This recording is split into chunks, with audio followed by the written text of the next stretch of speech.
Terima kasih kepada Ibu pembawa acara, Ibu Siti Rodina, atas waktunya. Assalamualaikum warahmatullahi wabarakatuh. Selamat siang. Selamat mengikuti pemaparan calon guru penggerak angkatan ke-10 yang akan disampaikan oleh Ibu Lilik Nur Kholidah, SSI MPD, calon doktor. Sebentar lagi kita doakan mudah-mudahan semuanya berjalan dengan baik sesuai dengan rencana dan ilmunya bermanfaat bagi nusa, bangsa, agama, dan keluarga. Ibu Lilik ini di SMP Negeri 17 sebagai Wakil Kepala Sekolah Bagian Kurikulum. Kemudian beliau selain jadi Wakil Kepala Sekolah Bagian Kurikulum juga sedang mengikuti kuliah S3 di Universitas Untirta. Kok jadi lupa ngeblank karena udah siang juga sama. Saya membayangkan bagaimana beratnya ya Bapak Ibu sekalian berada di ruangan ini. Jadi beliau sedang menyelesaikan S3 di Universitas Tirtayasa, kesayangan kita semua. Kenapa saya bilang kesayangan Untirta? Saya dulu masuk kuliah S1 itu di Untirta masih swasta. Sebelum tahun 2000 masih swasta. Sekarang demikian besarnya, betapa banyak jurusannya, sampai ada S2 dan S3. Ya, saya bilang kesayangan.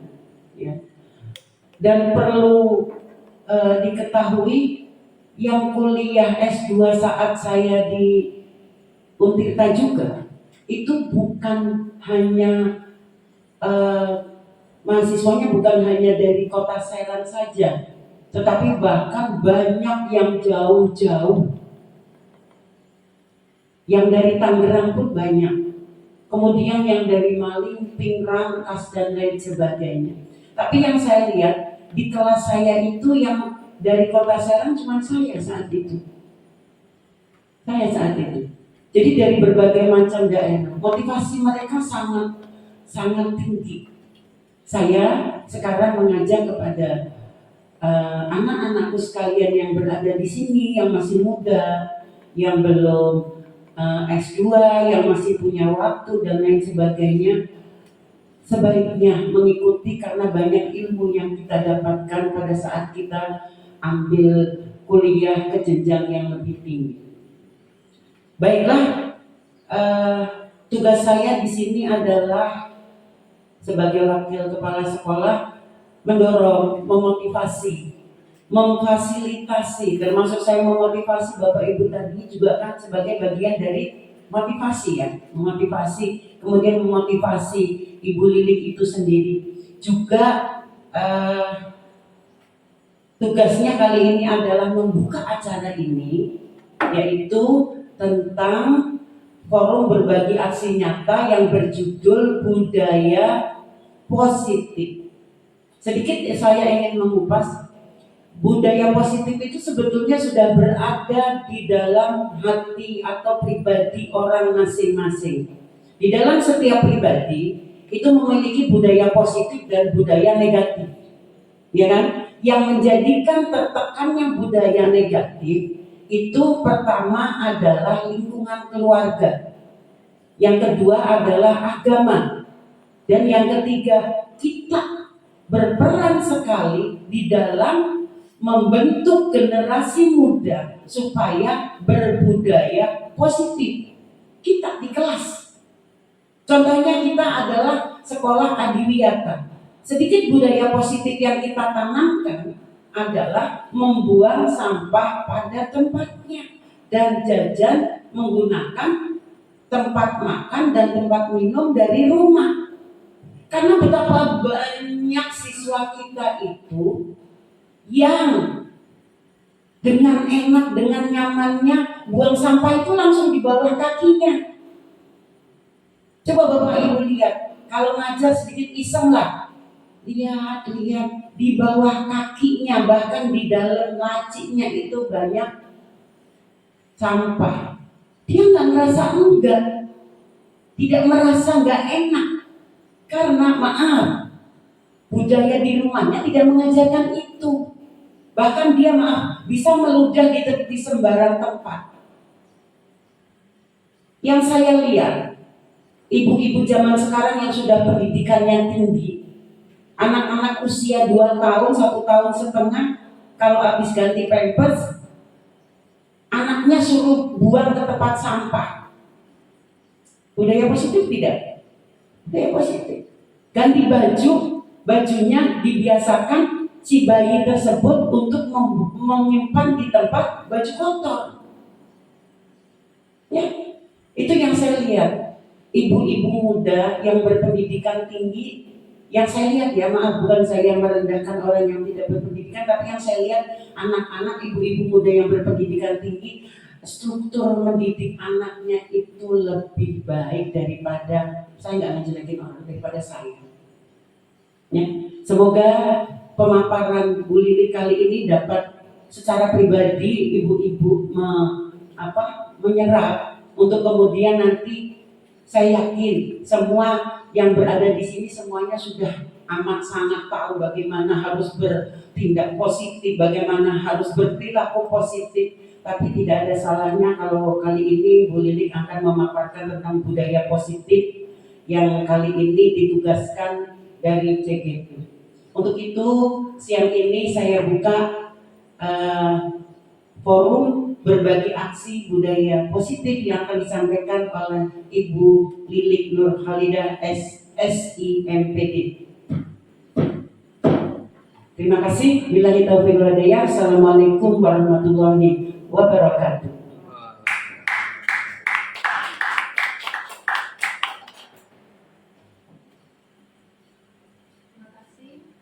Terima kasih kepada Bu Humas yang telah memberikan sambutannya. Semoga bermanfaat buat kita semua. Amin ya rabbal alamin.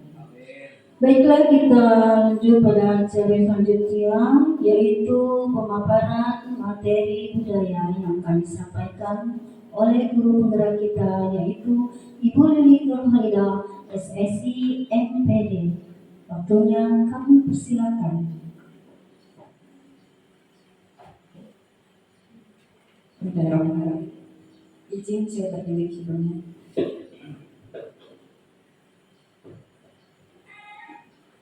Sebelum saya mulai memaparkan budaya positif yang ada di BAM, karena ini jam siang, saya minta teman-teman semuanya untuk berdiri. Silakan. Kita mau apa ya, Pak? Ice breaking. Ada yang sudah terbiasa melakukan ice breaking di kelasnya? Sudah. Oke. Kalau bisa minimal seminggu sekali ya, ada ya. Jadi ice breaking ini sangat banyak manfaatnya. Jangankan untuk peserta didik kita saja nih, coba tadi udah ngantuk, saya lihatin mukanya satu persatu. Bener tidak? Oke. Sekarang ice breakingnya karena leher agak kaku-kaku, kita pakai gerakan ya. Mungkin sudah ada yang pernah, jadi kita pakai clue-nya adalah matematika 1 tambah 1. Ada yang masih ingat atau sudah tahu? Oke, gini. Tidak pakai mix, terdengar ya? Jadi gini, 1, ini pakai kedua tangan kita ya. 1 ditambah 1 sama dengan 2. 2 ditambah 2 sama dengan 4 nih. Ini kan pakai gini ya? Pakai begini. Itu masuk bagaimana? Ini agak-agak di lututnya ke sini ya. Nah, terus setelah itu berarti 4 ditambah 4 sama dengan 8. Terus setelah itu 8 ditambah 8 sama dengan 16. Wah, angel besar. Oke, siap kita? Oke. Siap Bapak Ibu semua? 1, 2, 3. 1 ditambah 1 sama dengan 2. 2 ditambah 2 sama dengan 4. 4 ditambah 4 sama dengan 8. 8 ditambah 8 sama dengan 16. Sampai terima kasih tepuk tangan buat semua.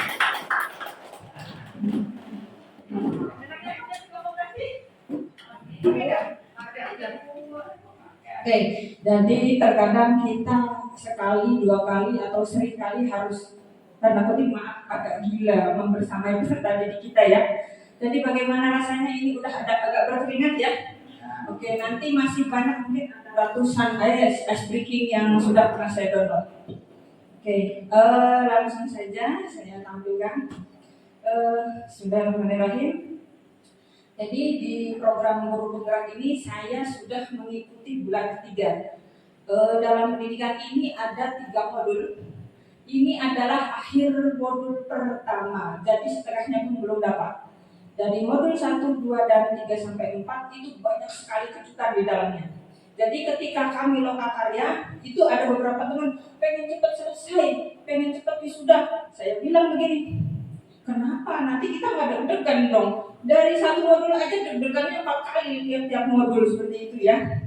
Jadi luar biasa sebetulnya di program Guru Penggerak itu banyak keseruan, banyak kejutan.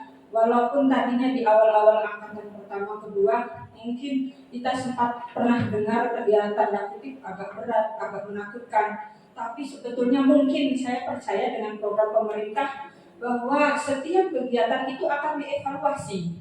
Jadi di mana di situ misalnya ada sesuatu yang misalnya menggerakkan, pasti akan dibuat bagaimana caranya agar kegiatan tersebut itu menyenangkan. Jadi kegiatan Guru Penggerak ini sebetulnya saya di situ sebagai siswa. Jadi dari hasil pendidikan tersebut harus saya terapkan di sekolah saya. Jadi tujuannya adalah pembelajaran yang menyenangkan. Oke. Ini yang pertama ada pertanyaan pemantik. Apakah Bapak Ibu setuju dengan pernyataan ini? Yang pertama, hukuman itu dapat mendisiplinkan anak. Bagaimana menurut pendapat Bapak tadi? Kita diskusi atau sharing sama-sama, silahkan. Setuju atau tidak? Atau bagaimana sih istilah hukuman? Pernah tidak kita menghukum murid-murid kita? Silahkan. Kalau di kelas ini keliling ya, misalnya dari sini ke sana loh. Gimana? Silahkan. Hukuman. Adakah Bapak Ibu di sini yang pernah menghukum? Oke, silahkan. Kenapa Bu Erwin muridnya dihukum?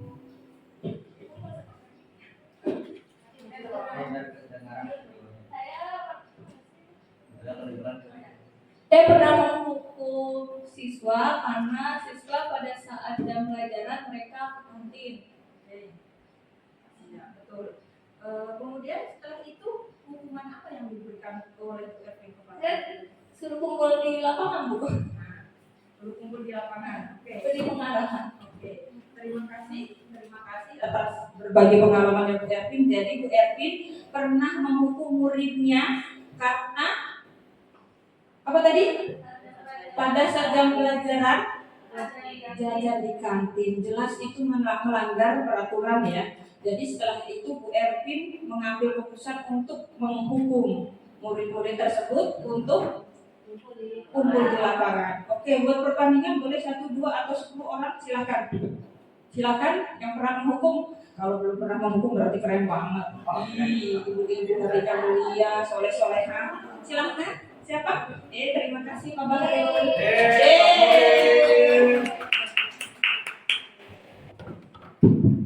Terima kasih. Saya pernah menghukum anak itu karena tidak mengerjakan tugas. Karena tidak mengerjakan tugas. Ya. Tugas atau PR ya. Kemudian Pak Bahrul. Hukumannya adalah untuk membeli buku paket. Untuk membeli paket. Iya, buku paket. Kalau yang melanggarnya itu lebih dari 2 orang itu maka beli buku paketnya iuran. Iuran, Bu.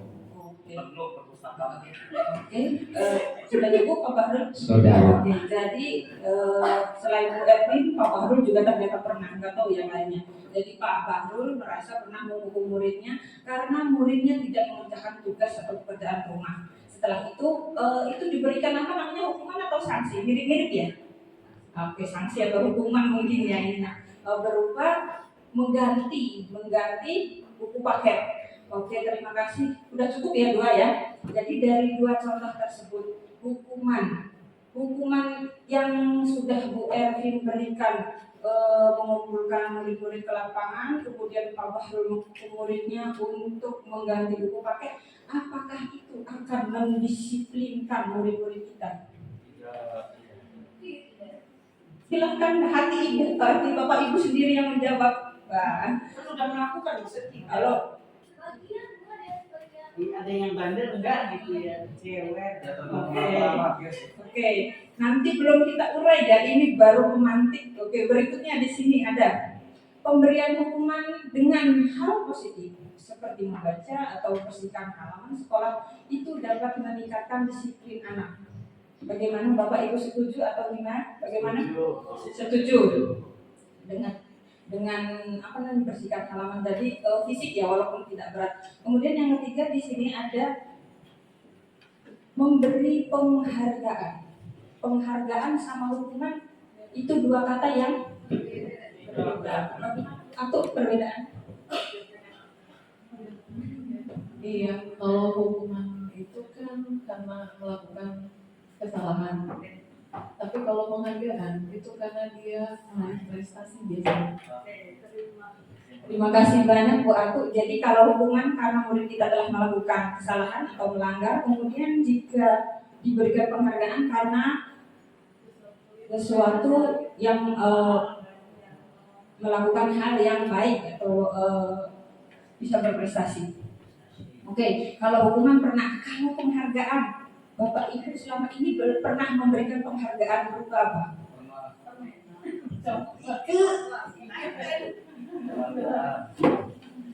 Pengen tahu penghargaan ada yang buat?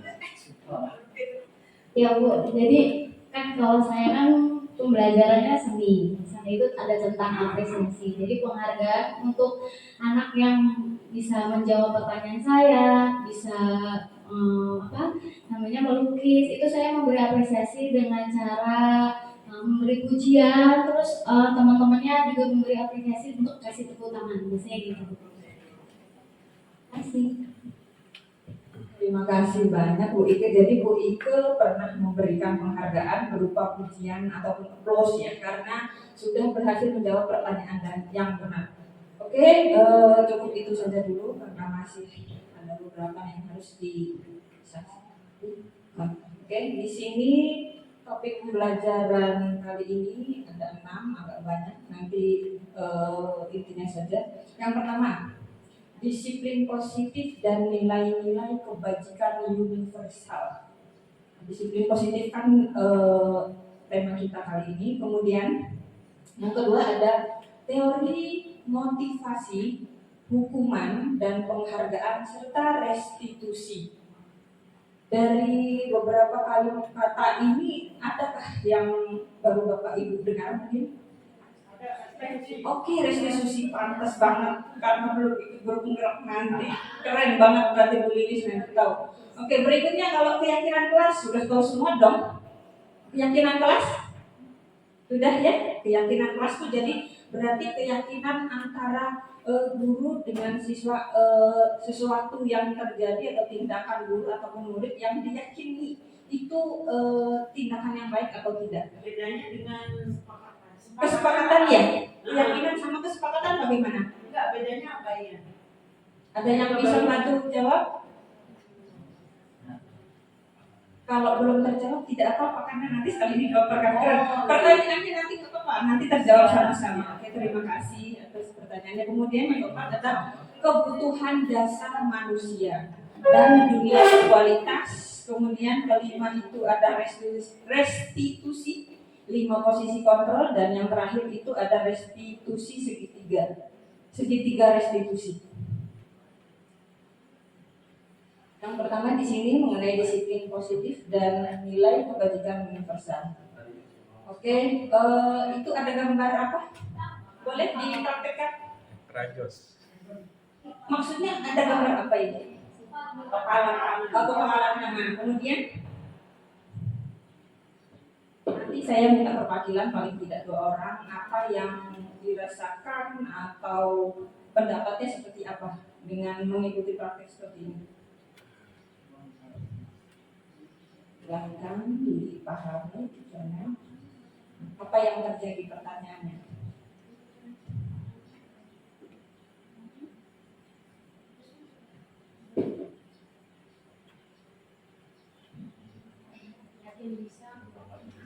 Oke, silahkan. Yang mau ngomong ini Bapak positif nggak apa-apa tadi. Saya itu sudah keluar nggak sadar itu. Ya, nggak apa-apa. Pendapat nggak ada yang salah, semuanya benar. Di guru pemberat nggak ada yang salah, semuanya benar. Ya.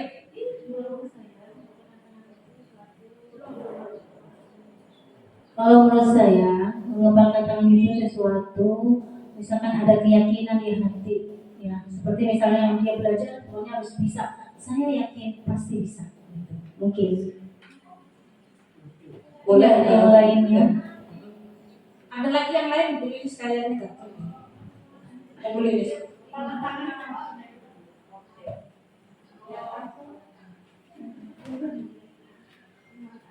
Kalau menurut saya, kalau ada anak yang mengepalkan tangan itu, kayaknya saya yang ngancem gitu loh, gini gitu.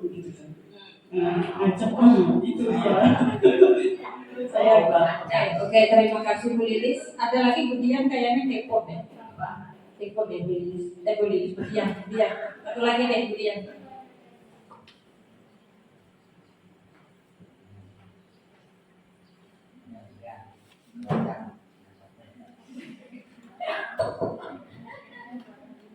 Kalau menurut saya itu apa ya? Mengamalkan itu tentang kedisiplinan, kemandirian kita, keteguhan. Siap. Jadi dia punya prinsip, jadi dia pegang teguh prinsip dia. Jadi walaupun ada yang ngancam, menghardik, melayu, dia tetap pada prinsipnya. Siapa itu? Artinya dia deh. Oke. Jadi intinya ini ketika kita memegang sesuatu yang sangat berharga di dalam kepala kanan kita, kemudian ada orang lain yang ingin memaksa sekuat tenaga ataupun kebalikannya membujuk rayu semanis mungkin, tergantung kitanya. Kalau jadi Budian, enggak. Kalau Budian, tapi nggak tahu, mungkin ada yang harus, oh iya dilihat sikon aja. Kalau memang harus dibuka, dengan misalnya dibuka itu menjadikan sesuatu yang lebih baik, kenapa tidak? Ya tidak. Nah itu posisi kepala tangan kita. Jika dibalik yang mengepal tangan adalah orang lain, bagaimana dengan kita kepada teman tersebut? Kan bisa saja kita merayu ataupun memaksa. Nah itu jadi intinya begini. Jadi kita itu harus berprinsip tadi bisa kalau memang ini berharga nggak bisa dibuka sama sekali ya sudah itu kita yang kontrol itu berarti ada di mana diri kita sendiri yang bisa kontrol kita ya kita bukan hanya kita sebagai guru itu berlaku buat murid-murid kita itu nanti yang akan kita sampaikan kepada murid kita. Oke, jadi ini kalau ada pertanyaan apa yang terjadi tadi sudah dijawab ya oleh rekan-rekan semuanya. Ini ada istilah teori kontrol seperti tadi, yang mengontrol diri kita ya kita sendiri. Jadi ada ilusi guru itu mengontrol murid, kemudian kritik dan membuat orang merasa bersalah itu dapat menguatkan karakter, kemudian penguatan positif itu efektif dan bermanfaat, serta ada ilusi bahwa orang dewasa itu memiliki hak untuk memaksa. Nah, ini yang terakhir bagaimana ini? Tidak setuju. Berarti oke. Selanjutnya di sini ada istilah stimulus respon dan teori kontrol. Ada 2 kolom di sini, perbedaannya siapa sesungguhnya yang memiliki kontrol. Jika ada pertanyaan seperti itu, kolom yang manakah? Kolom sebelah mana? Oke, menurut Bu Siska, teori kontrol itu guru atau kita, kemudian stimulus respon itu murid kita. Begitu, oke. Terima kasih Bu Siska. Ada tambahan yang lain? Kalau kita amati baik-baik dari situ, dari redaksi kalimatnya, perbedaan stimulus respon dan teori kontrol itu bagaimana? Stimulus itu rangsangannya, kalau teori kontrol itu kita yang mengontrol. Stimulus respon itu rangsangannya, kalau teori kontrol berarti kita yang mengontrolnya. Oke. Kalau pertanyaannya manakah yang menjadi harapan kita? Kita akan menjadi yang seperti apa?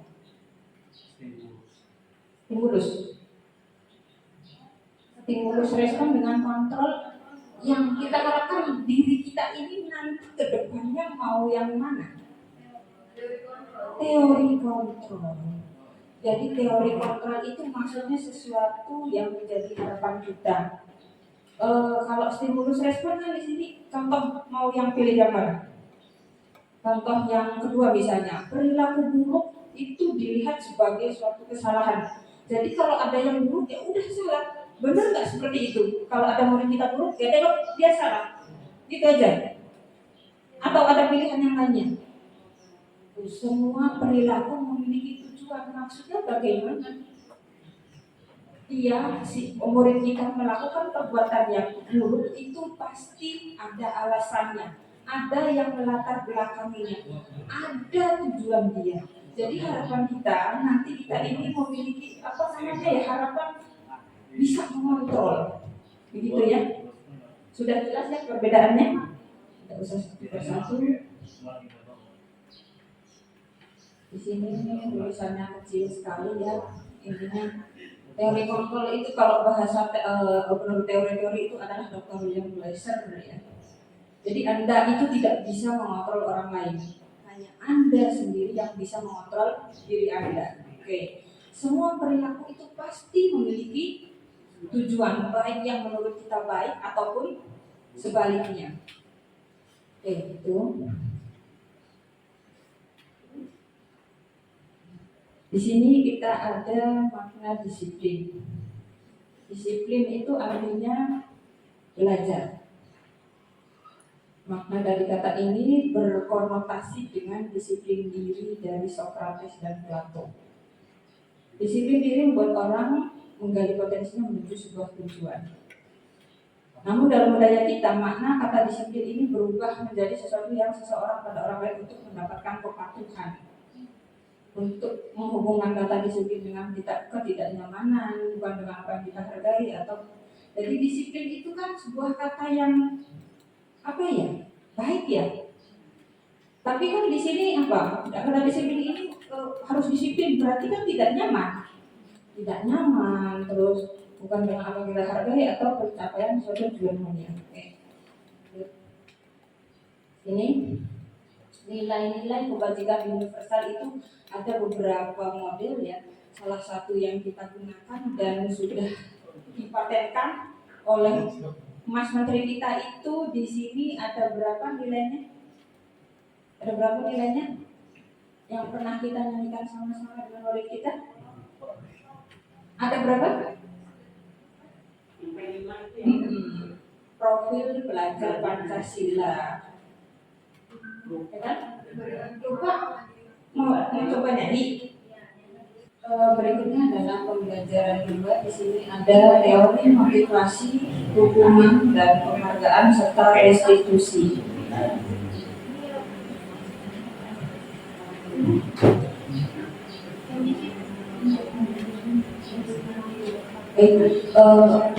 Motivasi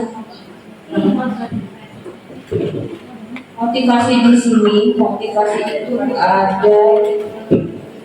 yang sudah Bapak Ibu ketahui. Motivasi itu datangnya dari mana sih? Baik pada kita sebagai pendidik ataupun murid kita. Ada berapa macam yang sudah Bapak Ibu kita sudah tahu pastinya? Ada berapa? Ada 2, yaitu motivasi yang berasal dari dalam atau intrinsik dari diri sendiri, kemudian ada yang ekstrinsik atau dari luar.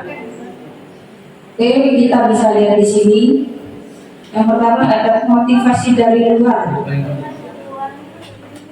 Yang pertama motivasi eksternal atau dari luar itu biasanya untuk menghindari ketidaknyamanan atau hukuman. Ya tidak, ini kira-kira murid kita seperti ini tidak? Pernah tidak murid kita menghindari hukuman? Makanya dia patuh sama peraturan. Ya, pernah. Jadi itu motivasinya dari dalam dirinya bukan? Berarti dari luar, berupa apa berarti? Kalau dari luar itu kan banyak. Misalnya dari mana itu? Bisa dari rumah, Bisa dari rumah, dari sekolah, dari guru, dari temannya, lingkungan yang misalnya kalau bisa. Oke, betul. Bisa dari rumah sekolah, jadi nggak sekolah. Kemudian selain motivasi dari luar itu karena hukuman, ada lagi berbalikannya hukuman. Dia melakukan sesuatu hal itu bukan atas kesadaran dari dalam dirinya, tapi untuk mendapatkan perhatian, penghargaan, pujian, imbalan itu dari luar. Tapi tujuan disiplin positif ini berasal dari mana? Diri sendiri. Dari diri sendiri. Jadi begini, saya akan menjadi orang yang seperti apa bila saya melakukannya.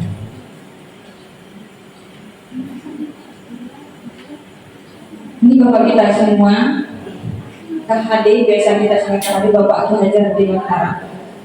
Merdeka itu artinya tidak hanya terlepas dari perintah, akan tetapi juga cakap kuat memerintah diri sendiri, kembali lagi ke diri sendiri. Ini tidak, nanti ada explain lagi.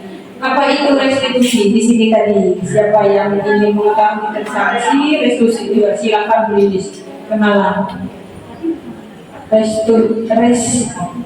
Restitusi merupakan proses menciptakan kondisi bagi murid untuk memperbaiki kesalahannya sehingga mereka bisa kembali pada kelompok mereka dengan karakter yang lebih kuat.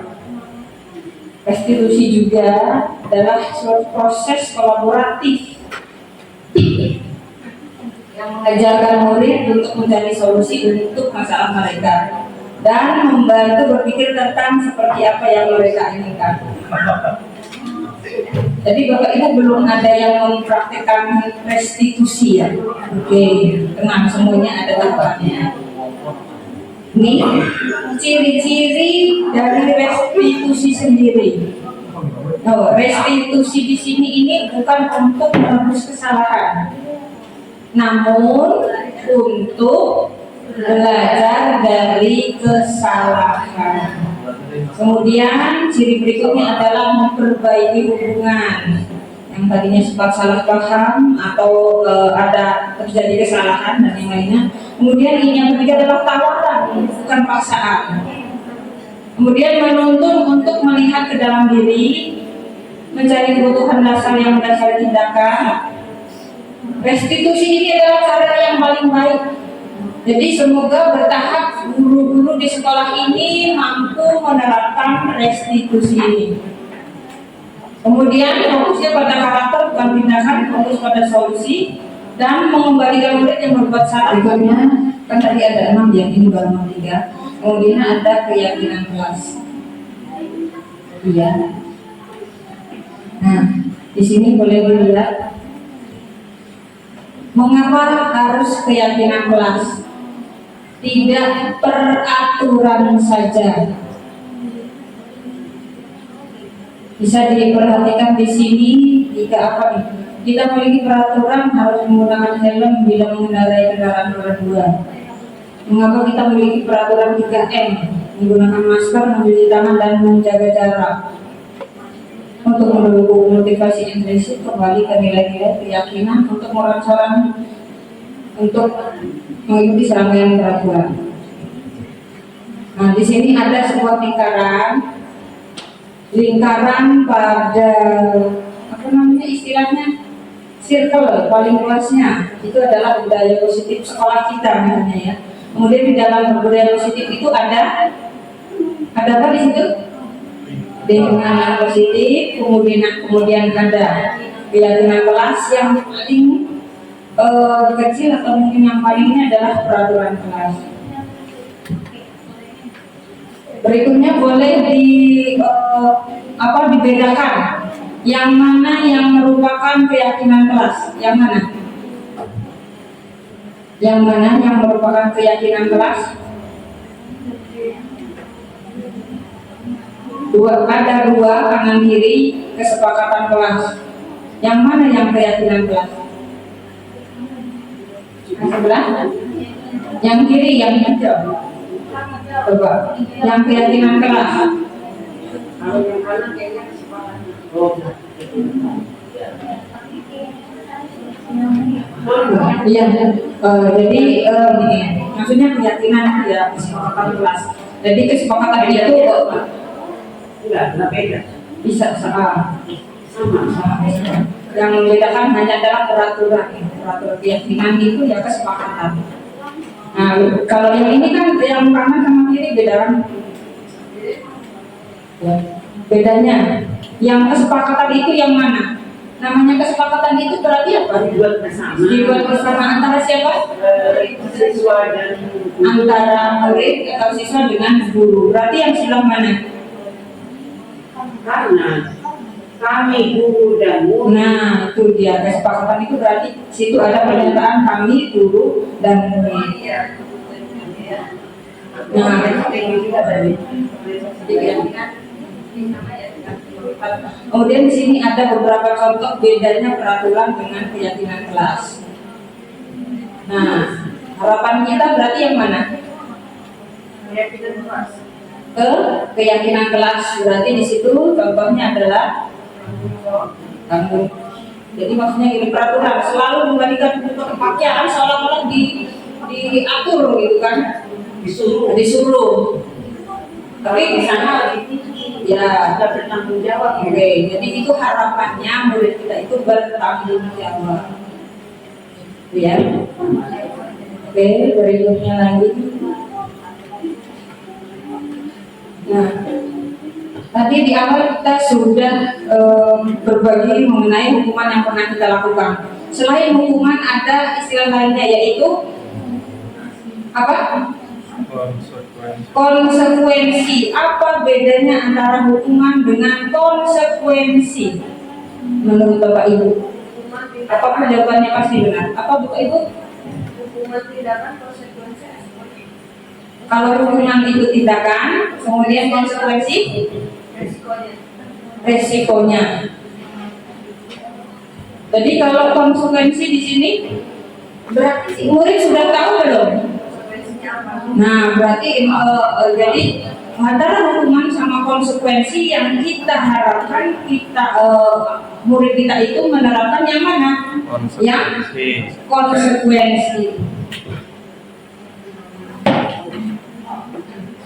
Guru dan yang minta tolong. Ini juga nyala. Sekarang diselingi ice breaking lagi ya. Mungkin ada yang sudah pernah tapi tidak apa. Mau kata-kata quote of the day atau yang lainnya? Atau sambung kata? Sambung kata. Mau bahasa Indonesia atau bahasa lainnya? Bahasa Banten. Oke, kemarin kita sudah pernah Melayu ya. English ya. Oke, sekarang kita pakai bahasa Banten, bahasa daerah. Kalau ya.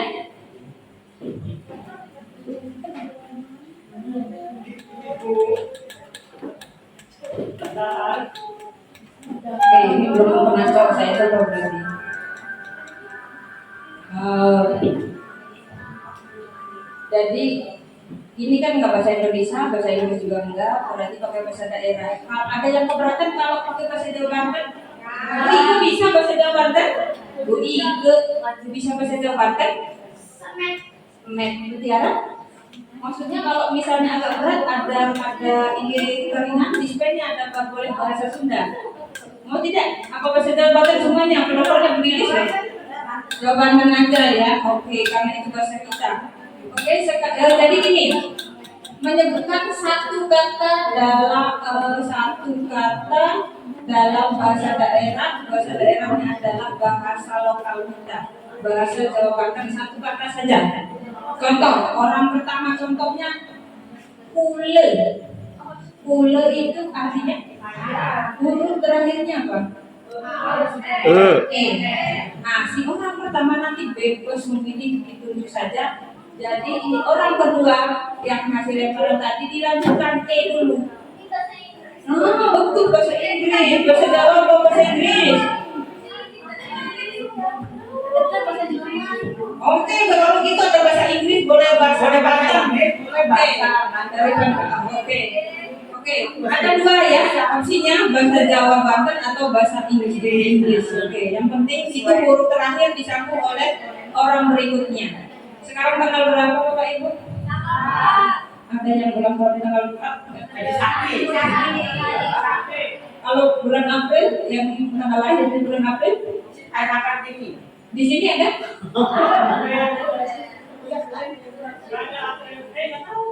Enggak ada yang April? Yang bulan April ulang tahunnya ada nggak? NIP-nya bulan April?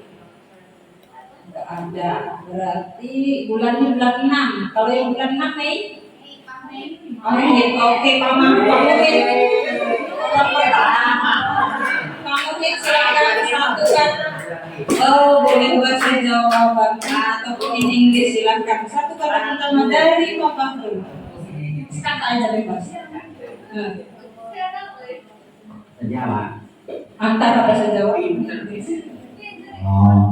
Mantuk. Yang kita aja siapa? Mantuk. Dengan siapa yang kita namakan artinya apa? Balik. Bu Ervin atau Bu Dian artinya tahu mantuk? Mantuk. Oh, pulang. Oke. Mantuk itu pulang. Bagi teman-teman yang biasa berbahasa Inggris atau bahasa Jawa, mantuk itu artinya pulang. Oke, terakhir hurufnya adalah huruf K. Pak Bahrul silahkan, terserah Pak Bahrul, kasih ke siapa mic-nya. Berarti dia nanti dari huruf K, boleh bahasa Inggris atau bahasa Inggris. Siapa yang dapat mic dari Pak Bahrul siapa? Silakan. Bahasa Inggris Jawa? Jawa. Akan bendera K. Yang hurufnya K. Dari K. Kelalen.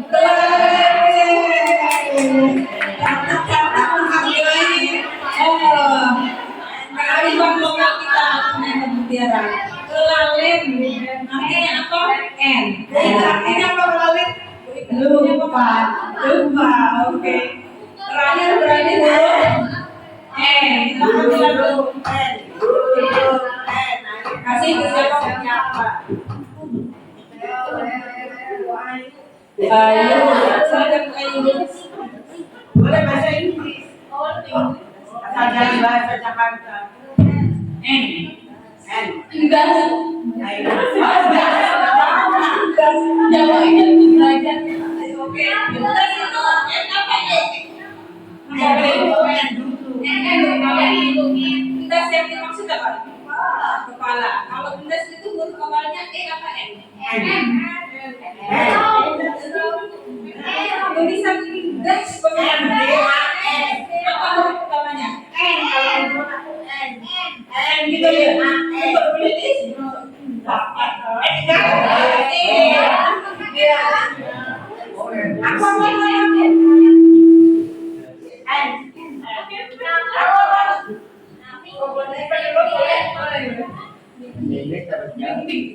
Non Ayu.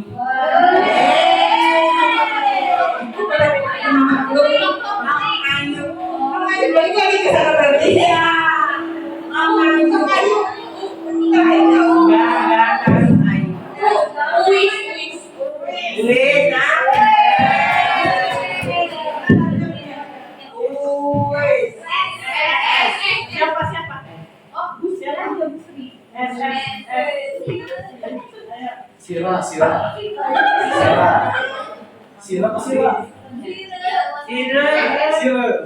ya. Sampun. Itunya sudah.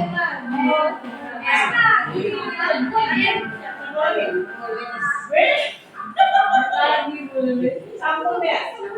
Sangkut, disangkut lah. N ya N. Ini pun di. Berarti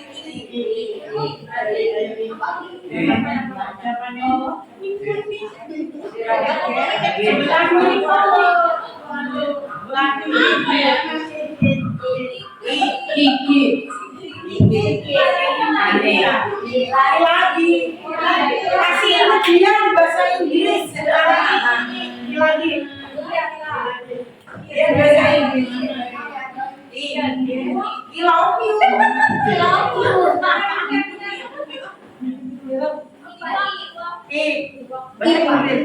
Oh, dari kata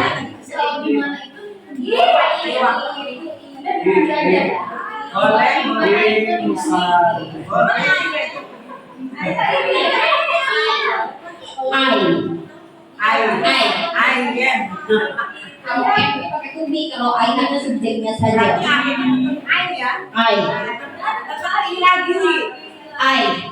Lagi ke siapa? Kasih ke siapa? Si Ike. Kalau tak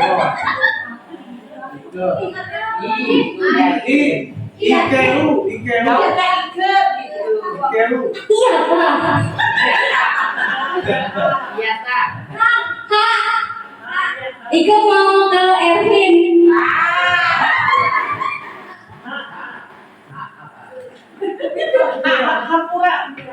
Pura ya. Kasih ke Sirat, nggak bisa bahasa Jawa saja. Ayun ning pundi. Ayun ning pundi. Siska belum. Dini lagi berarti. Iki.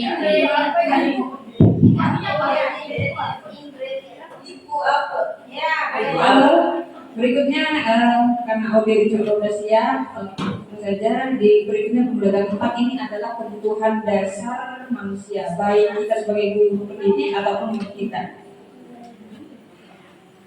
Ini 5 kebutuhan dasar kita. Yang pertama, yang paling tengah itu bertahan hidup. Jadi itu kebutuhan dan 5 kebutuhan dasar kita. Yang pertama itu bertahan hidup.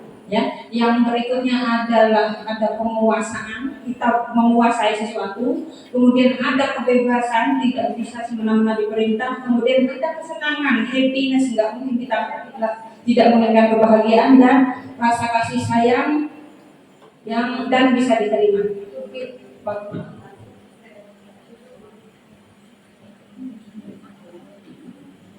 Selesai.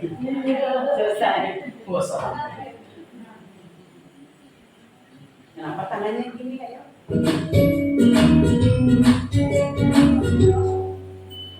Salam dan bahagia Ibu dan Bapak guru hebat. Untuk membangun budaya sekolah yang positif dengan lingkungan yang aman dan mendukung murid untuk menjadi pribadi yang berdaya, seimbang, dan bahagia, salah satu upaya yang dapat dilakukan oleh guru adalah memahami kebutuhan dasar yang mendasari perilaku murid. Pada video kali ini, kita akan membahas tentang 5 kebutuhan dasar manusia.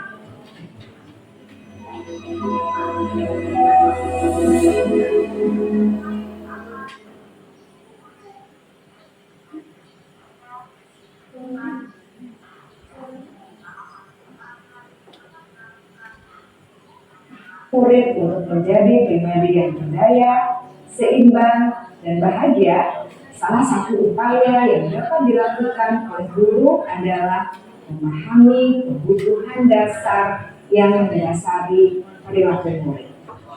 Pada video kali ini, kita akan membahas tentang 5 kebutuhan dasar menyatakan bahwa seluruh tindakan manusia memiliki tujuan tertentu. yaitu memenuhi kebutuhan dasar. Ketika kelima kebutuhan dasar telah terpenuhi secara memadai, maka murid akan survival. Yang kedua, kebutuhan untuk merasa diterima atau love and belonging. Tahu cara untuk menyampaikan. Ada 5 kebutuhan dasar manusia menurut Dr.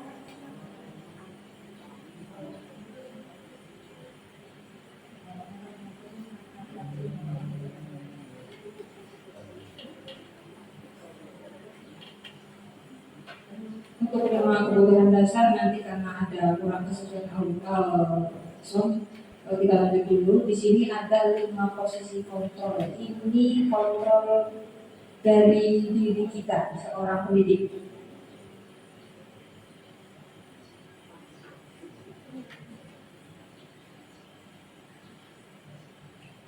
Kalau yang tulisan bercetak merah terbaca tidak? Yang pertama itu penghukum. Tadi seperti di awal Bu Ervin sama Pak Bahrul mungkin merasa sebagai penghukum. Menghukum berarti memberikan hukuman kepada muridnya.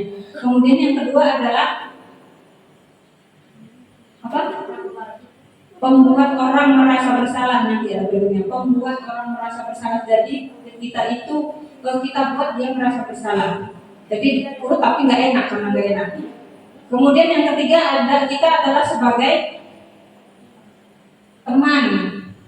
Jadi ketika murid kita salah bukannya dihukum, bukannya dibikin merasa tidak enak, tapi nggak apa-apa, mungkin yang penting tidak begini. Jadi kita merasa menganggap mereka teman kita. Kemudian ada sebagai pemantau dan yang terakhir adalah manajer.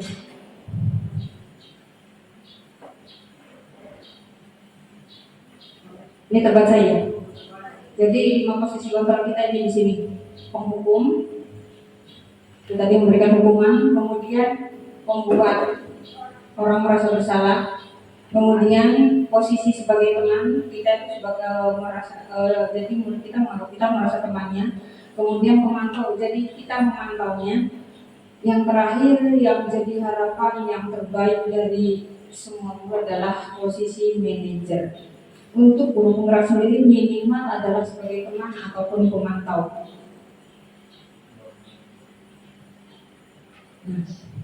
Di sini ada istilah lead.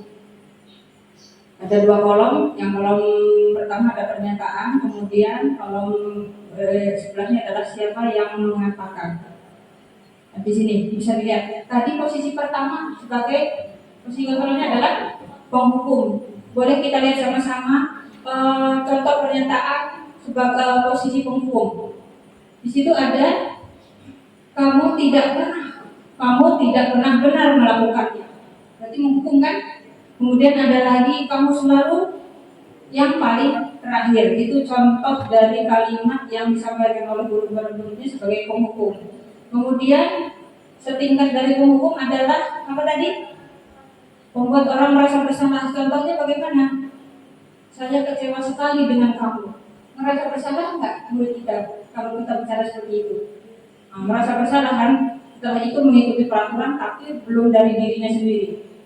Setelah membuat orang merasa bersalah, berikutnya adalah sebagai teman. Di sini contohnya, ayolah lakukan demi ibu, demi bapak. Nah, kayak merayu kayak teman ada begitu ya, teman. Kemudian setingkat berikutnya adalah pemantau. Apakah kamu mau mendapatkan stiker bintang hari ini? Jadi diiming-imingi. Berarti itu faktor apa itu? Dari dalam atau dari luar? Masih dari luar. Yang kita harapkan itu adalah posisi kita sebagai manajer. Contohnya apa? Bagaimana cara kamu bisa menyelesaikan masalah ini? Jadi kita ajak diskusi baik-baik murid kita tersebut agar dia mampu menyelesaikan masalahnya berdasarkan kemauan dari Ibu dan Bapak Guru hebat. Dalam penerapan disiplin positif restitusi, salah satu program yang dikenakan adalah 5 posisi kontrol. 5 5 posisi kontrol dalam restitusi adalah proses perjalanan seorang pendidik agar dapat mengenali dirinya. Pada video kali ini, kita akan membahas tentang 5 posisi kontrol yang dikembangkan oleh Diane Gosset dan contoh penerapannya.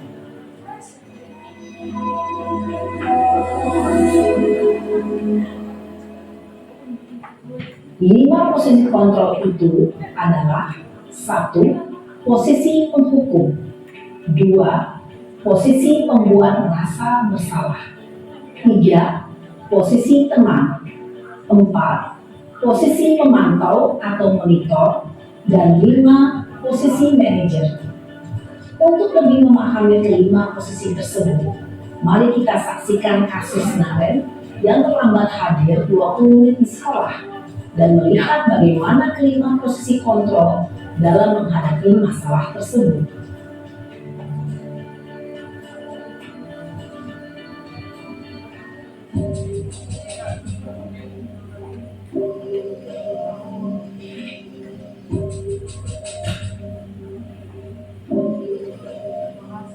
Naren! Sini kamu! Selamat pagi, Bu. Selalu terlambat. Kamu deh, pasti terlambat. Maaf, Bu. Saya Apa? Apa coba? Alasan kamu apa lagi? Kapan sih kamu tidak terlambat? Malas sekali ya kamu jadi anak. saya Dasar pemalas. Gak kapok-kapok sih kamu. Sudah berapa kali terlambat? Sana, kamu keliling lapangan basket 2 kali. kenapa saya harus keliling lapangan basket, Bu? Kenapa? Kamu melawan ibu. Berani-beraninya jawab. Sudah terlambat, masih berani jawab pula. Sekarang, keliling lapangan basket 5 kali sekalian. Biar kapok. Cepat. Pergi sana ke lapangan basket. Posisi penghukum biasanya berbicara dengan nada tinggi, menghardik, menunjuk-nunjuk, menyakiti, dan menyindir. Hukuman bisa berupa fisik maupun psikis. Ibu dan bapak guru hebat. Dampak yang terjadi pada murid ketika guru berada pada posisi penghukum adalah murid cenderung akan memberontak, bahkan menyimpan dendam.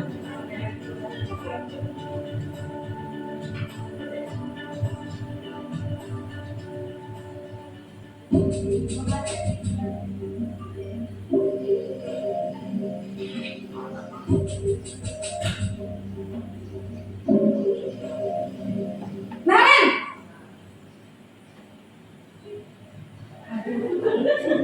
Selamat pagi, Bu. Naren. Kamu kenapa terlambat lagi, nak? Ya Tuhan, Naren. Kamu senang ya bikin ibu susah ya? Kalau kamu terlambat lagi, nanti ibu yang ditegur bapak kepala sekolah, nak. Disangka ibu tidak bisa membina kamu. Duh, gimana ini? Maaf, Bu. Duh, Gusti Naren. Kamu suka ya kalau ibu ditegur bapak kepala sekolah? Terus, sekarang ibu harus tulis apa ini di buku absen? Ini kamu sudah sering terlambat loh. Ibu harus apa coba? Maaf, Bu. Maaf sekali. Ya sudah, lain kali jangan bikin ibu susah lagi ya nak ya. Ibu tidak akan kuat lagi kalau kamu begini terus. Bisa jantungan kalau ibu tegur bapak kepala sekolah. Sana cepat ke kelas. Maaf ya, Bu. Maaf sekali. Posisi pembuat rasa bersalah berbicara dengan nada tenang, cenderung lembut. Namun kata-kata yang diutarakan membuat murid merasa menjadi orang yang gagal, memandang buruk dirinya sendiri, merasa tidak berharga, dan tidak sanggup membahagiakan orang lain. Ketika guru mengambil posisi pembuat rasa bersalah, murid akan menganggap dirinya yang bersalah dan ia akan menyimpan emosi negatif tersebut di dalam dirinya.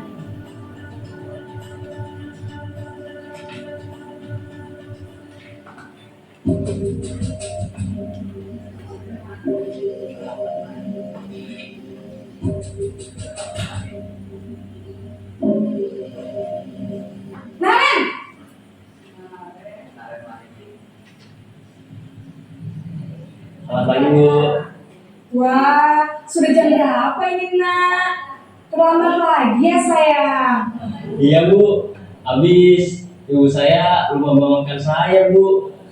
Kamu malah menyalahkan ibu kamu.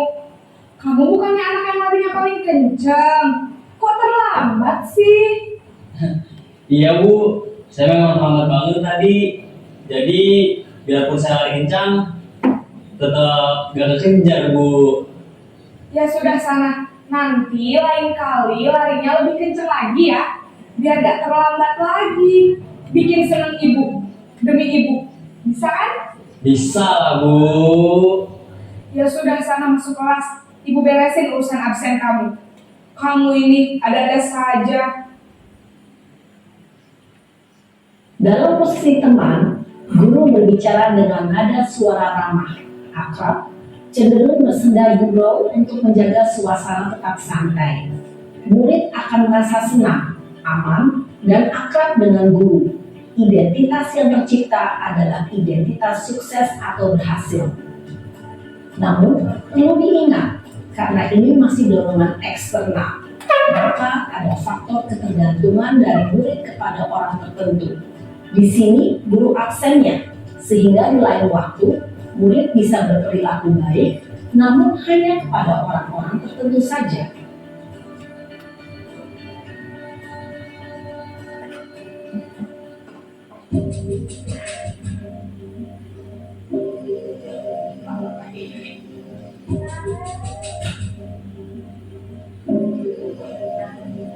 Naren!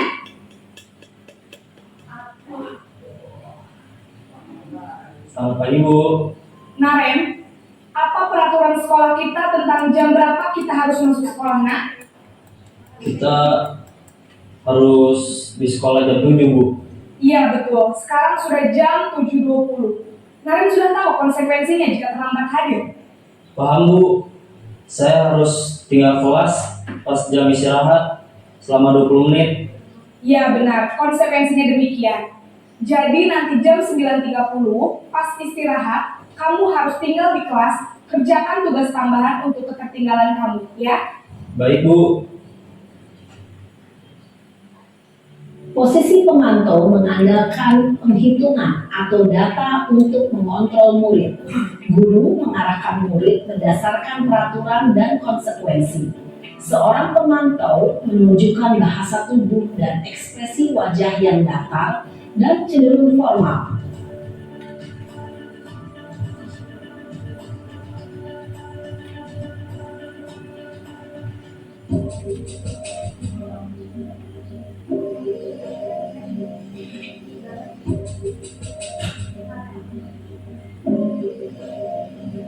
Naren!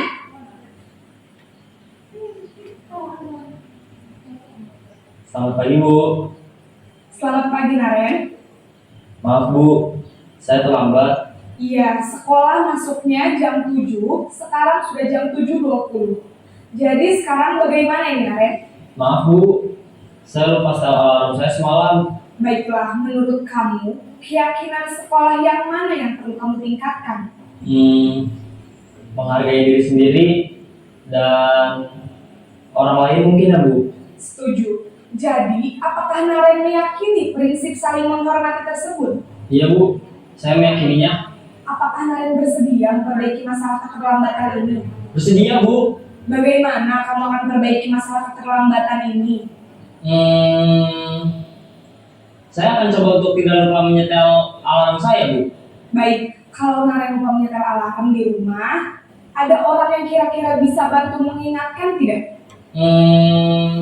Ada Bu, kata saya, Kak Emma. Ada lagi selain Kak Emma? Selain Kak Emma, ada ibu saya. Baik, jadi yang mengingatkan Naren adalah Kak Emma dan ibu kamu ya? Kira-kira akan mulai setel alarm kapan nih, Naren? Setelah pulang sekolah, akan segera saya lakukan. Baik, jadi Naren akan setel alarm untuk bangun besok pagi dan akan diingatkan oleh kakak dan ibunda Naren ya. Ada lagi yang mungkin perlu dilakukan, Naren? Agar tidak terlambat bangun lagi. Tidak ada Bu. Baik, Naren. Terima kasih untuk kerjasama kamu. Sekarang kamu perlu kembali ke kelas untuk belajar. Baik Bu, terima kasih. Posisi manajer adalah posisi kontrol yang disarankan untuk membimbing murid memiliki sikap disiplin yang positif, yaitu murid yang mandiri, bertanggung jawab, dan dapat memecahkan masalah. Tujuan dari posisi ini adalah agar murid dapat berefleksi atas tindakannya. Guru akan dengan tulus memberikan pertanyaan-pertanyaan bermakna, sehingga membuat murid dapat belajar dari kesalahannya dan mencari sebuah solusi untuk menyelesaikannya. Ibu dan Bapak guru hebat, setelah mengamati adegan kelima posisi kontrol tadi, kira-kira posisi mana yang paling ideal? Posisi mana yang dapat menunjang motivasi intrinsik murid? Ya, tentu posisi manajer.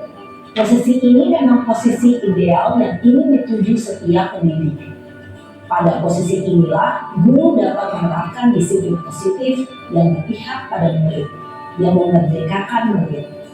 Perjalanan seorang pendidik tentunya tidak mudah untuk sampai pada posisi seorang manajer. Namun, tujuan kita pasti, yaitu menciptakan murid-murid yang mandiri, merdeka, dan bertanggung jawab. Semoga penggambaran 5 posisi kontrol yang telah diperlihatkan ini dapat menjadi ajang refleksi bagi kita semua, agar dapat terus mengasah dan menerapkan disiplin positif yang memerdekakan murid. Mari terus berlatih dan bersemangat. Selamat menerapkan. Salam dan bahagia, Ibu dan Bapak guru hebat.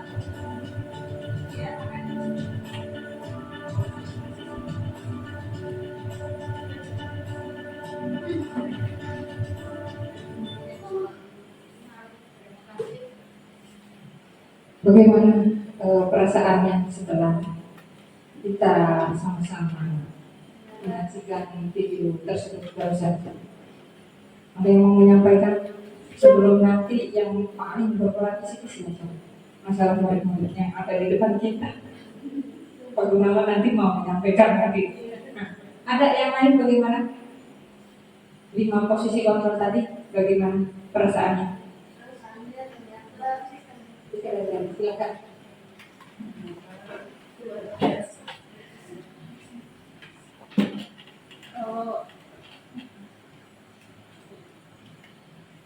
Dari 5 posisi kontrol tadi,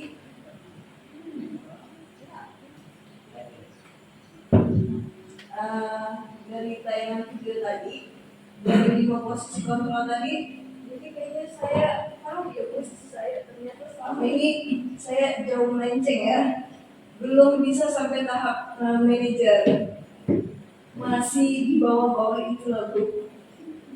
Kalau saya perhatikan dari video tadi. Terima kasih banyak Bu Siska. Mau ada yang lain mungkin? Atau sudah cukup? Atau terakhir mau Gunawan biar tidak ngantuk mungkin? Boleh kalau Gunawan mau menyampaikan. Pak Gunawan adalah yang Bapak kita semua dalam bidang murid-murid biar tidak ngantuk juga. Silakan Bapak. Ya, terima kasih Bapak Ibu. Video tadi sangat bagus. Kami dari tim kesiswaan juga sebenarnya ada yang melaksanakan di nomor 1, ada nomor 2, ada nomor 3, ada nomor 5 dan seterusnya. Tetapi memang tidak semudah apa yang dilihat. Ternyata di lapangan itu kita butuh kesabaran untuk menerapkan manajer tadi. Kalau kita nggak sabar, tidak mungkin itu bisa kita sampai ke nomor 5 itu tidak mungkin.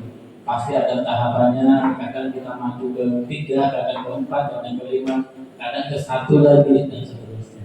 Nah mungkin itu pengalaman saya, dan memang guru itu memang harus sabar dan harus selalu belajar. Seperti ini, saya tidak nyangka kesini dapat video ini. Nah, luar biasa ini manfaatnya. Terima kasih untuk Bu Lilik dan teman-teman, ini sangat bermanfaat untuk saya pribadi dan semoga juga teman-teman juga. Ini kalau diterapkan luar biasa, karena pembelajaran itu memang harus kita harus selalu mendengar murid-murid kita itu ibaratnya raja kita semuanya, tapi ya apa boleh buat, kesabaran itu yang harus kita asah. Mungkin itu Bapak Ibu, terima kasih. Assalamualaikum warahmatullahi wabarakatuh. Terima kasih. Jadi Pak Gunawan adalah Bapak kita semua. Jadi tadi kuncinya apa? Biar sampai posisi manajer adalah sabar. Jadi kalau Pak Gunawan mungkin di atas kita sabarnya, paling tidak memotivasi, dan nanti rencana yang guru yang paling sabar tersebut nanti akan melanjutkan ini semua. Oke. Waktu karena sudah 60 menit lebih ya Pak, agak saya singkat.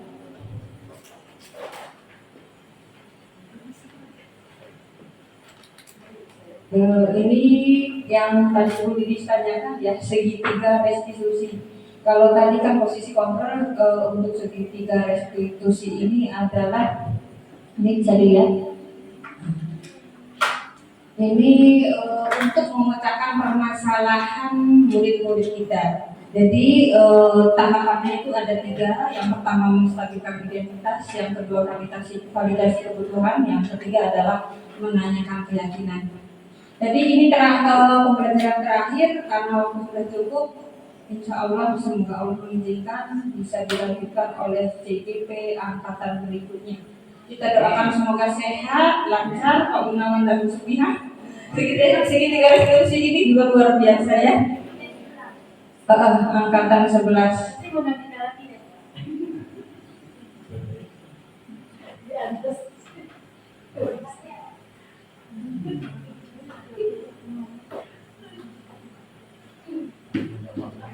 Jadi mungkin hanya ini saja yang dapat saya bagikan, walaupun sedikit ini mudah-mudahan bermakna. Mau ditutup dengan ice breaking lagi atau sudah cukup? Sudah cukup, berarti ganti saya yang belum ice breaking ya. Saya sendiri Pak Gunawan mau berkenan. Ice breakingnya adalah quote of the day, kata-kata dari saya hari ini adalah, hadiah terindah adalah apa yang saat ini kita miliki. Kemudian takdir terbaik adalah apa yang sedang kita jalani. Oke, Bapak Ibu hebat semuanya, beri tepuk tangan untuk kita semua. Sekian dari saya. Terima kasih dan mohon maaf atas kesalahannya. Saya tutup. Wabillahi taufiq wal hidayah. Wassalamualaikum warahmatullahi wabarakatuh.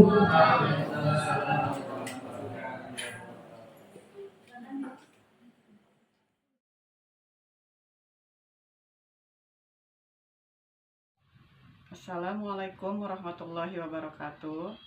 Setelah mendengarkan penjelasan tentang budaya positif yang dijelaskan oleh Bu Lili kemarin, saya merasa senang dan merasa mendapatkan pengetahuan baru. Karena memang seharusnya budaya positif itu diterapkan di sekolah. Insya Allah kedepannya saya akan mencoba melaksanakan budaya positif tersebut. Untuk Bu Lili, saya berharap semoga Ibu dapat menjadi guru penggerak yang bisa menggerakkan atau mengimbaskan pemahamannya di sekolah, terutama di SMP Negeri 17 Kota Serang ini. Terima kasih. Wassalamualaikum warahmatullahi wabarakatuh. Warahmatullahi wabarakatuh. Setelah saya mendengarkan paparan tentang budaya positif dari Bu Lilik, saya terkesan bahwa budaya positif tersebut seharusnya diterapkan di sekolah supaya anak kita bisa mengetahui tentang budaya positif tersebut. Pesan saya untuk Bu Lilik, semoga Bu Lilik bisa menggerakkan atau menjalankan budaya positif di sekolah, terutama di SMP Negeri 17 Kota Serang ini. Terima kasih. Wassalamualaikum warahmatullahi wabarakatuh.